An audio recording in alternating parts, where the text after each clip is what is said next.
Listen carefully. My warriors, you will die. This is not some distant event, but a reality that will arrive sooner than you think. If you are truly honest with yourselves, you will realize how much time you have wasted arguing over meaningless noise, burying your minds in emptiness, and busily chasing vanity's phantoms that never truly belong to you. The worst part is that you do all of that while naively believing you have time to spare. There was once a Roman emperor who held the supreme power of the civilized world in his hands. Yet each night, when the crown was laid down, he did not write about conquests or glorious achievements. He wrote for himself about how to be a decent human being, how to master his mind, and how not to waste every finite hour. That was Marcus Aurelius. And the philosophy he practiced was Stoicism. It was not created for those living in luxury. It was forged in the labored breath of slaves, soldiers, and solitary travelers, those who, despite being stripped of everything by life, chose to stand firm amidst the storms of fate with a clear and indomitable soul. What you are about to receive is not some motivation that blooms and fades early, the kind that will evaporate the moment harsh reality strikes. These are 10 sharp weapons of the mind, not sweet affirmations meant to lull you to sleep, but tools to sharpen your character when they sink deep into your awareness, where you truly make life-altering decisions. They will permanently change the way you walk through this life. Lesson 1. The dichotomy that most people never learn. This world does not operate according to how you want, but according to how you react. Before knowing how to conquer the world, look at how a Roman ambassador conquered himself in 168 before Christ. In Egypt, a classic confrontation defined the mindset of an entire empire. Gaius Popilius Laenas, a lone Roman ambassador, without armor, without a legion, faced the ambitious King Antiochus IV. When this king attempted to delay the demand to withdraw his troops, Laenas did the unthinkable. He drew a circle in the sand, surrounding the king's feet, and coldly ordered, "Give me your answer before you step out of this circle." Antiochus, who held tens of thousands of soldiers in his hands, ultimately had to retreat. Laenas did not have the power to decide the fate of Egypt, nor could he control the thoughts of his opponent. He only mastered one thing: his own clarity, his own courage, and his own decisive action in that very breathtaking moment. That is the power to shift reality. This is the core principle of Stoicism, systematized by Epictetus in his handbook Enchiridion, the dichotomy of control. The world is divided into two distinct sides. One side lies within reach: opinions, motivation, desires, aversion, and every action initiated by yourselves. The other side lies outside of your power: the body, reputation, the actions of others, and everything that does not belong to your own control. Remember the background of Epictetus. He was not a philosopher sitting on a throne. He was a slave, legally shackled. The freedom of movement or even his own body did not belong to him. However, he achieved absolute inner mastery because he understood what free people never grasp: the cage that imprisons you is not built of iron. It is built of the naive belief that your own peace depends on external circumstances. Looking back at the past week, how much mental bandwidth have you wasted? The resentment when others do not respond, the worry before a result beyond your capability, or the collapse when everything goes off track. You are draining your energy into things that never belong to you. Stoics do not teach passivity. Lena's acted very decisively. This principle demands a painful truth. Stop using uncontrollable things as scapegoats for your suffering. The economy, the attitudes of others, or adversity are not the reasons why your lives are small. They are practical obstacles. But your reaction to them is what determines your character. Draw that circle. Everything inside is yours, absolute and inviolable, and everything outside, let it be. Lesson 2.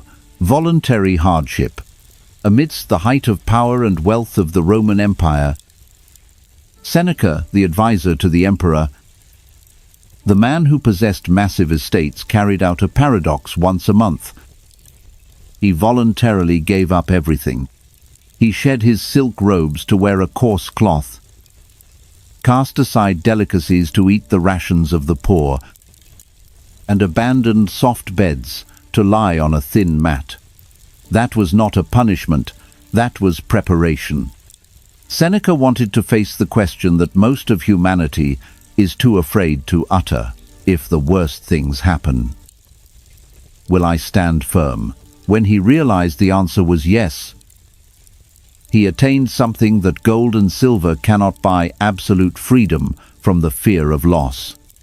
This is the practice of voluntary discomfort, the most misunderstood and wasted principle in the treasury of Stoic wisdom. While modern culture is obsessed with optimizing comfort, true warriors choose to proactively seek adversity. Look at the pilots on United States Navy aircraft carriers. They are not only trained in technique, they are intentionally put into situations of equipment failure and loss of communication. Why? Because the Navy understands that a person who has never been shaken in a training environment will shatter when true disaster strikes. So, what is the modern version of Seneca? It is the counterintuitive choices in daily life. It is the freezing cold water in the shower when you want warmth. It is the difficult conversation you need to have, even though you want to avoid it. It is choosing to carry extra weight instead of finding an easy exit. It is the hours of sitting with boredom without reaching for a phone to fill the void. Every time you voluntarily choose the harder option instead of the easy path, you are forging a hidden kind of strength. It is not just muscles, it is the conviction deep in your bones that you have the ability to handle adversity far beyond what comfort has masked. That knowledge changes your entire demeanor. You no longer tremble before loss because you have become accustomed to living without. You are no longer obsessed with failure because you have become familiar with discomfort. As Epictetus taught, do not seek to have events happen as you want them to, but instead want them to happen as they do happen. Once you have trained yourself in hardship, you will reach a peaceful life.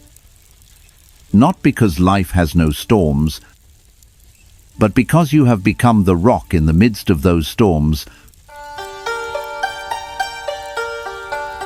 Lesson 3: time is the only thing you are always spending. Seneca once gave a stern warning: people are frugal in guarding their personal property. But as soon as it comes to squandering time, they are most wasteful with the only thing they should be stingy about. Do not delay anything further. Settle the books of this very day.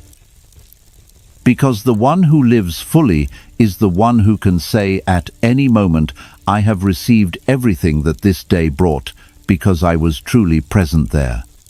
Stop spending time on things that If you remembered you were dying, you would never choose. The truth is, you are truly dying hour by hour. So why do we still squander it? Look at Paulinus, the grain manager of the Roman Empire, a man always overwhelmed with busyness. Seneca sent him a grim message: it is not that we have a short time to live, but that we waste a lot of it. You are not busy. You are just distracted. That is the thin line between someone who is existing and someone who is truly living. In the Stoic tradition, time is not a resource to be managed. It is the material that literally creates your life. In the 1890s, Frederick Winslow Taylor changed industrial civilization when he studied how workers wasted time on the factory floor. The world learned to optimize every movement, every break. But the Stoics went further. They studied the waste of an entire lifetime. It is the waste on aimless pleasures, on inaction-filled anxiety, and on meaningless busyness. We run away from facing the very way we are living, only for the end result to be a string of days spent in vain. Marcus Aurelius called the only way to escape death happening before actually dying the art of limiting oneself to the present. The future is merely speculation. The past has turned to nothingness. The present is the only moment when any action is possible. Be alert. Time is the only currency you cannot earn back. Do not let it pass in vain. Because when time runs out, your greatest asset is not what you have accumulated, but what you were truly present to live. Lesson 4. The obstacle is the only way forward. In 1914, Thomas Edison's laboratory was engulfed in a sea of fire. Decades of dedication, prototype, notebooks, and irreplaceable research burned to ashes. Edison was 67 years old at the time. His son, Charles, looked on in horror as his father stood silently at the edge of the blaze. But Edison merely turned and said one cold sentence: "Go get your mother and all her friends. They will never see a fire like this again." The very next morning, he began to rebuild. To a man like Edison, disaster was not the end, but a material to work with. That is the embodiment of the truth that Marcus Aurelius engraved into his journal 2,000 years ago. The impediment to action advances action. What stands in the way becomes the way. Let us be clear from the start. This is not hollow optimism. Positive thinking is a type of weak mental marijuana. It lulls you to sleep by shouting, "Look at the bright side." Stoics are tougher. We do not look at the bright side. We look at reality and turn it into a springboard. It is not despite the obstacle, but thanks to the obstacle. The obstacle does not block your path. The obstacle is the path. So, what does this mean for your life? Every failure you have ever experienced is not merely pain. They are an in-depth diagnosis of your own system of thinking. False assumptions, flaws in your approach, and every rejection all carry within them a coded instruction regarding what you are still missing to reach the next level. Do not run away from that report. Read it. The modern world is making a fatal mistake by worshipping comfort. They optimize everything to eliminate friction. But it is precisely the erasure of friction that makes them weak. Look at the Spartan warriors in the Agoj training program. They were starved to force them to learn how to survive. If they were caught while stealing food, they were not punished for the theft. They were punished for having let themselves be caught. There. Hardship was not a side challenge. Hardship was the entire training process. Seneca once sent a stern message to Lucilius. It is not because things are difficult that we do not dare, but because we do not dare that they are difficult. Therefore, instead of asking, "Why is this happening to me?" look at the obstacle before you right now and ask yourself, what version of myself is this demanding that I become? Because, regardless of what it is, that is not evidence that you are heading in the wrong direction. That is evidence that you are standing at the threshold of your own evolution. Lesson 5. The mind is not your ally until you train it. In 49 before Christ, Julius Caesar stood before the Rubicon River. Roman law had set a lethal limit. No general was permitted to cross the river with his army. Stepping across that line, Caesar officially declared war on the entire republic. His advisors trembled. His enemies were waiting, and fear surrounded every corner of his mind. Caesar was not devoid of fear. He simply possessed something stronger than fear, the ability to control it. He crossed the river, and history turned a new page. The truth that Caesar understood, and which modern neuroscience has only just begun to touch upon, is that an untrained mind is never a neutral tool. It is a biological machine optimized for fear, for the amplification of danger signals, and for toxic social comparison. If left untamed, it will execute you with thousands of anxieties that never truly exist. But how do you tame it? Listen to Marcus Aurelius. You have power over your mind, not outside events. Realize this and you will find strength. Do not misunderstand this as a static truth. This was a reminder to himself from an emperor. Marcus Aurelius was not always clear-headed. He also had mornings lying in bed, craving comfort more than the throne. He wrote in his journal, "Resist the temptation to return to sleep." That was the battle of a man against the gravitational pull of his own weakness. So, how does the discipline of the Stoic mind operate? It operates by creating a gap between impression and reaction. Your mind always has the habit of automatically labeling everything.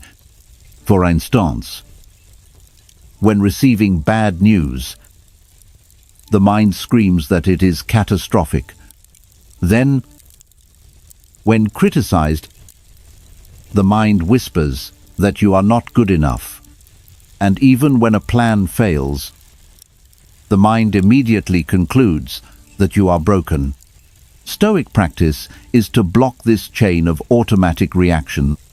Take hold of that impression, place it under a microscope, and question whether it is truly accurate or if this is just the excessive sensitivity of a fearful mind. The Stoics call this the hegemonikon, the ruling part of the mind. It has the ability to observe thoughts without becoming a slave to them. It has the right to look straight at fear and ask who exactly you are, and if you have any value at all. The greatest proof of this power lies in Viktor Frankl. In 1944, in a Nazi concentration camp, everything of his was taken away: his freedom, his family, his identity. But in the midst of that hell, he found the ultimate power of man, the power to choose one's reaction. Frankl wrote that between stimulus and reaction, there is always a space. And within that space lies your power.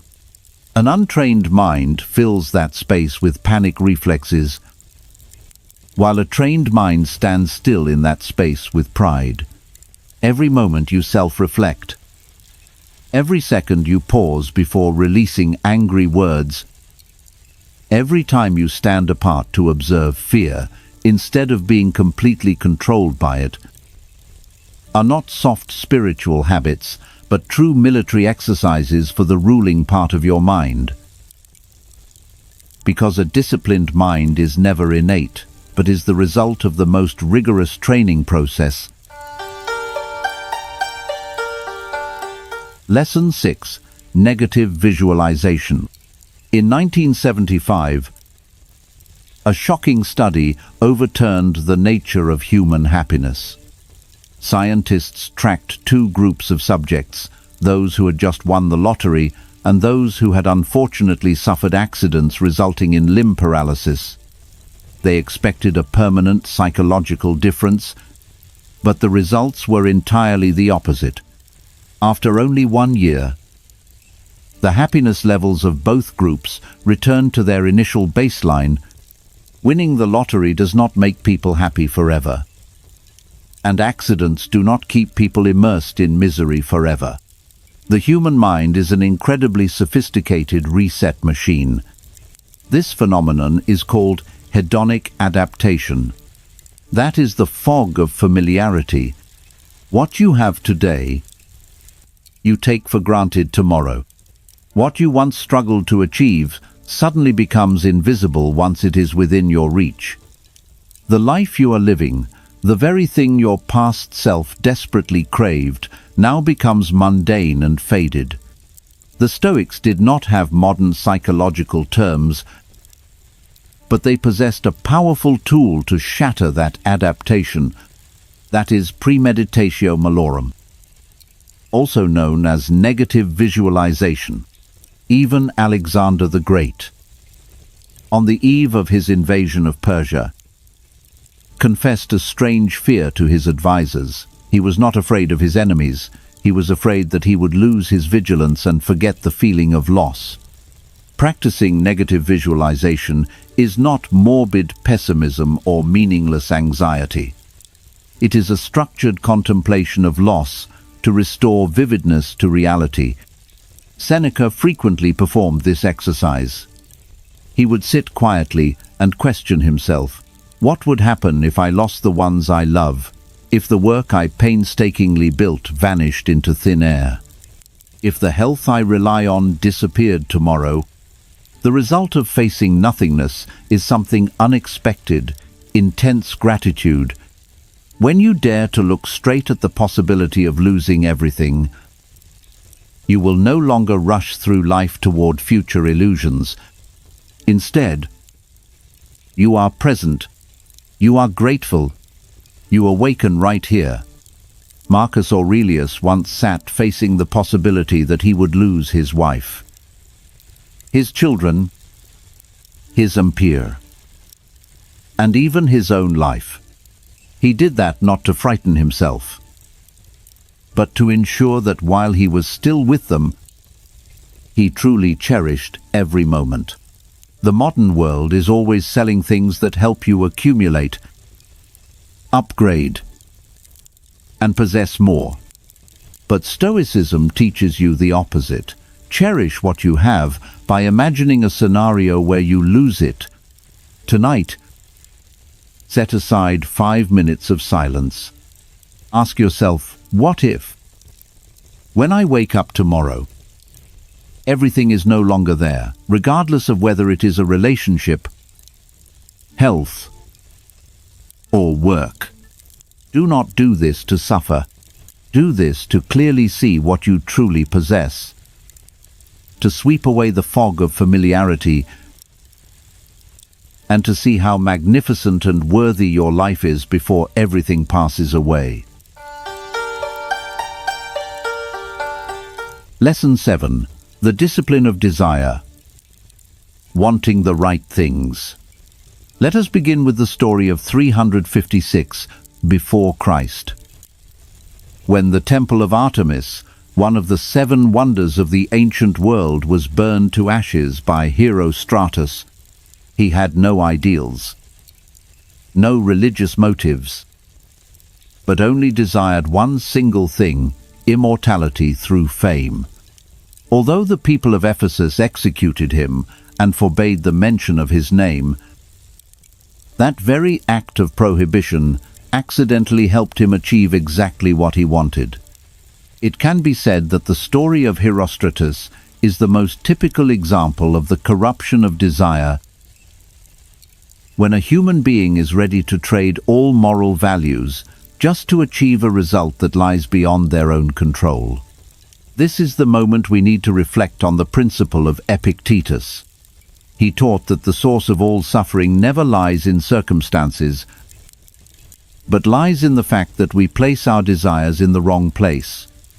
Just think, when you crave a promotion, a relationship, or a level of recognition from the world, are you not voluntarily outsourcing your own peace? You are handing over control to elements that have no obligation to cooperate with you. Therefore, remember that we need to focus on the difference between desire and will. In this, will lies within, focusing on effort, character, and how you react to events. Conversely, desire often directs outward, focusing on results, numbers, and the judgment of others. The Stoics do not require you to stop wanting, but they require you to want the right things. Shift your focus from results that are out of reach to what your efforts can ensure right now. The clearest proof of this shift was Jesse Owens at the 1936 Berlin Olympics. While Hitler used the sports games to prove the dominance of the Aryan race, Owens won 4 gold medals with astonishing precision. Have you ever wondered why he could reach the absolute limit of himself? The answer lies in the fact that his desire was not tied to revenge, to validation from the crowd, or to the results of political games. He focused entirely on his own will and skills. And then, the glorious results found him as an inevitable consequence. So, right now, try to re-examine your own desires. Ambition is good, but attachment to uncontrollable results is the very source of suffering. The Stoics want you to crave more, but crave the right things more precisely, focusing on what you can truly master instead of leaving your life at the mercy of external outcomes. Lesson 8. The examined life and why most people choose ignorance. Socrates once said, "The unexamined life is not worth living." He affirmed that right at his own trial, just minutes before facing death. You see, he had every right to choose to stop examining himself, to simply live quietly, stop asking questions, and leave the city to preserve his peace. But he refused, because to Socrates, to stop examining was to stop living in the only sense he considered important. Why do most people choose ignorance? It is not because they are lazy, but because they fear discomfort. An examined life requires you to face yourself with extreme honesty, to confront all your fake rationalizations, your embarrassing failures, and the painful contradictions between the beliefs you proclaim and how you actually behave every day. To overcome that fear, the Stoics built daily self-examination into the structure of their lives. Epictetus demanded that his students judge themselves like a strict judge. Each day, you must ask yourself, what did I do? Why did I do it? Did my actions truly align with the values I claim to hold? Where did I fail? And what deficiency in my mindset training does that failure expose? If you want to see how terrifying this practice can be, look at Seneca. He described that each night when the lights went out and the world around him grew quiet, he would begin to review his entire day. He traced back every word and every action, concealing nothing and overlooking no mistake. He understood that this was the boundary between just getting through the day and accumulating wisdom from those experiences. Even Marcus Aurelius, the most powerful emperor in the world at that time, was no exception. In his personal journal, he frankly admitted when he was a coward, when he needed to be courageous, and when he was irritable, when he should have maintained silence. He wrote those things not for others to read, but to turn them into the only mechanism that kept him from repeating his mistakes. So, how must you practice this? Begin an examination ritual every night before sleep. Do not just lie down and let your mind drift. Ask yourself 3 vital questions. First, ask yourself what you did wrong today. Be honest about the anger, selfishness, or laziness that you revealed. Next, question yourself on what you did right. This is to reinforce good virtues. Not to be complacent, but to know what needs to be continued. Finally, clearly identify what you need to do differently tomorrow. This is when you build a plan for progress right in your next action. The question here is not, are you a good person, because most people delude themselves into thinking they are. The real question is, do you have enough courage to look closely enough at your own flaws, to truly know who you are? Do not turn off the lights to hide from your own shadows. Turn the light on. Look straight at them. And you will see that only when you clearly see your own ignorance can you begin the journey of becoming an authentic human being. Lesson 9. To live well is to prepare to die well. And let that preparation change everything. Marcus Aurelius once left a stern reminder in his journal, you could leave life right now. Let that determine what you do. Sigh and think. Do not misunderstand. This is not a desire for death, nor is it morbid pessimism. This is a tool to create clarity. When you clearly realize that your time is finite to the point of being measurable, trivial things like status, petty conflicts, or habits of social comparison are immediately stripped of their glamorous shell, returning to their true, insignificant nature. Conversely, essential things like presence, depth, and love become impossible to ignore. Look at those who have experienced near-death moments. They always report a consistent pattern. All their priorities changed at the root. Things that previously dominated their lives lost their weight, and values that had been neglected suddenly became the only things that mattered. That is why the Stoics faced death more directly than any other philosophical tradition. They understood that death is not the opposite of life, but the only context that helps life carry true meaning. To truly grasp this truth, you do not need to wait until your final hour. Practice it by learning to live without attachment, starting right now. Practice loosening your grip on things that never truly belonged to you in the first place. Treat each day as if it were a miniature lifetime, where you cast aside vanity to focus only on the core essentials. The most eloquent proof of this preparation is Seneca. In 65 after Christ, Emperor Nero sent soldiers to his villa with a death sentence. Seneca was old and frail by then, but he did not panic. Sitting among his friends and his wife, he said, "Do not cry. I am going to the place I always knew I would go." He calmly dictated his final thoughts to his secretary, then took the blade himself with a steadiness that made even the executioners feel uneasy. He did not do that out of pessimism, He was able to do so because he had spent his whole life preparing for that moment, not by fearing death, but by learning how to live fully in each present moment.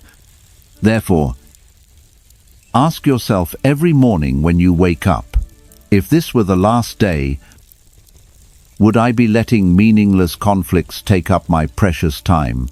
Let the finiteness of death push you to do the essential things today.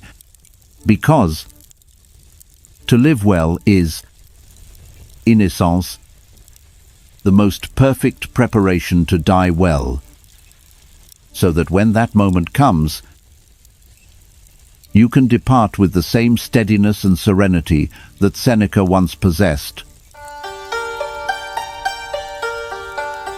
Lesson 10: Virtue is not an opinion. It is the only currency that has value. Marcus Aurelius ruled Rome for 19 years. He held absolute power, the kind of power that in all his predecessors led to corruption and moral decay. He had a team of advisors who only said what he wanted to hear, and he had the ability to silence any critic. Yet, in the pages of his personal diary that he never intended for anyone to read, that man never ceased his efforts, continuing to hold himself accountable to moral standards that his position as emperor allowed him to abandon thousands of times. This is the true meaning of virtue. It is not virtue performed to gain social approval, nor is it the kind of virtue you show off when someone is watching. But it is the virtue that costs you something. It is the commitment to remain loyal to yourself, even when betraying that commitment is much easier, more profitable, or safer. Look at Winston Churchill in 1940, standing before a nation on the brink of collapse. When France had been lost, the army was disintegrating, and the cabinet was arguing about negotiating peace with Hitler. He refused. It was not because he was certain of victory, but because he believed there were things worse than defeat. There are positions that, once abandoned, you will never be able to recover your character from. In that moment, virtue, even at the cost of blood and tears, was the only currency that still had value. The brutal truth that the Stoics want you to face is this: virtue is the only good, not wealth, power, or pleasure. Look at the examples in history. Crassus was the wealthiest man in Rome, but died with molten gold poured down his throat. Caesar was all-powerful, but was assassinated by the very people who called him friend. Nero possessed every worldly pleasure, but died in contempt at only 30 years old, abandoned by his own guards.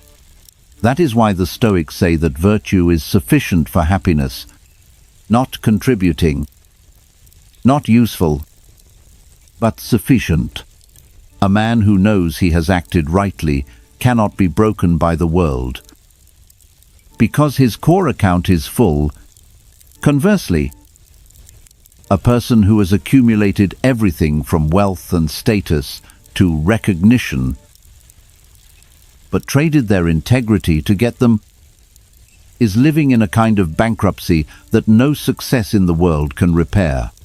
Take the image of Socrates as the conclusion to this journey.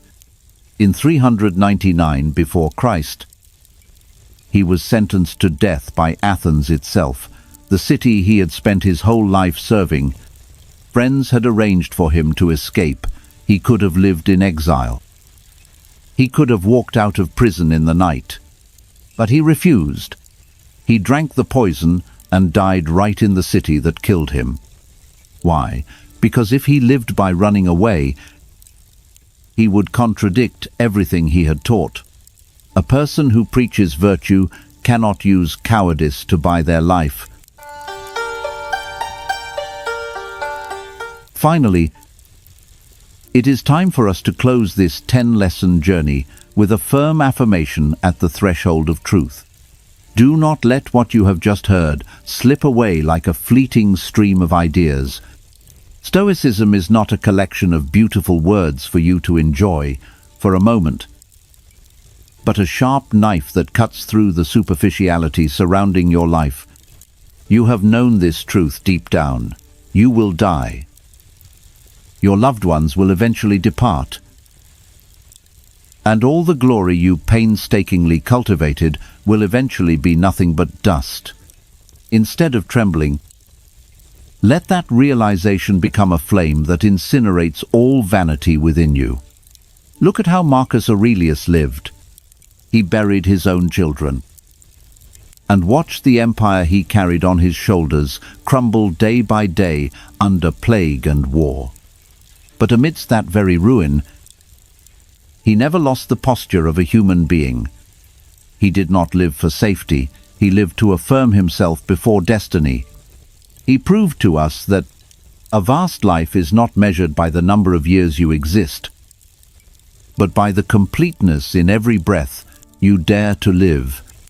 Now, settle your heart and ask yourself this final question. If you knew exactly how much time you had left, would you still waste this moment on petty resentments or cowardly compromises as you have done today? If the answer is no, then every word I have just sent to you will become meaningless if you do not dare to change from this very moment. Do not wait for tomorrow. Do not wait for anyone's permission. Do not live a life waiting to live. Stand up. Take hold of your destiny, and start living a life that makes even death respect you when it comes to meet you.